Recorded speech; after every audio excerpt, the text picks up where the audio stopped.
August 1st, 2019. Memorial of St. Alphonsus Liguori, Bishop and Doctor of the Church. A reading from the book of Exodus. Moses did exactly as the Lord had commanded him. On the first day of the first month of the second year, the dwelling was erected. It was Moses who erected the dwelling. He placed its pedestals, set up its boards, put in its bars, and set up its columns.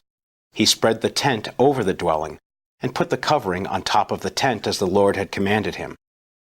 He took the commandments and put them in the ark. He placed poles alongside the ark and set the propitiatory upon it.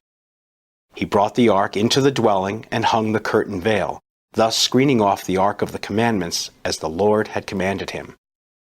Then the cloud covered the meeting tent, and the glory of the Lord filled the dwelling.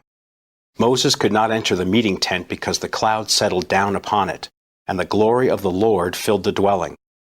Whenever the cloud rose from the dwelling, the children of Israel would set out on their journey. But if the cloud did not lift, they would not go forward. Only when it lifted did they go forward. In the daytime the cloud of the Lord was seen over the dwelling, whereas at night fire was seen in the cloud by the whole house of Israel, in all the stages of their journey. The word of the Lord. The responsorial psalm. The response is, "How lovely is your dwelling place, O Lord, mighty God." My soul yearns and pines for the courts of the Lord. My heart and my flesh cry out for the living God. How lovely is your dwelling place, O Lord, mighty God. Even the sparrow finds a home, and the swallow a nest in which she puts her young. Your altars, O Lord of hosts, my King and my God. How lovely is your dwelling place, O Lord, mighty God.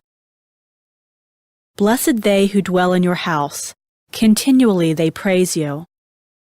Blessed the men whose strength you are, they go from strength to strength.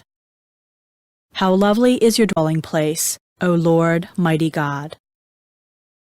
I had rather one day in your courts than 1,000 elsewhere. I had rather lie at the threshold of the house of my God than dwell in the tents of the wicked. How lovely is your dwelling place, O Lord, mighty God.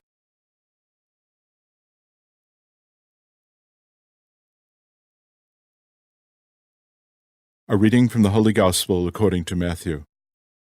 Jesus said to the disciples, "The kingdom of heaven is like a net thrown into the sea, which collects fish of every kind. When it is full, they haul it ashore, and sit down to put what is good into buckets. What is bad, they throw away. Thus it will be at the end of the age. The angels will go out and separate the wicked from the righteous, and throw them into the fiery furnace, where there will be wailing and grinding of teeth." "Do you understand all these things?" They answered, "Yes." And he replied, "Then every scribe who has been instructed in the kingdom of heaven is like the head of a household who brings from his storeroom both the new and the old." When Jesus finished these parables, he went away from there. The Gospel of the Lord.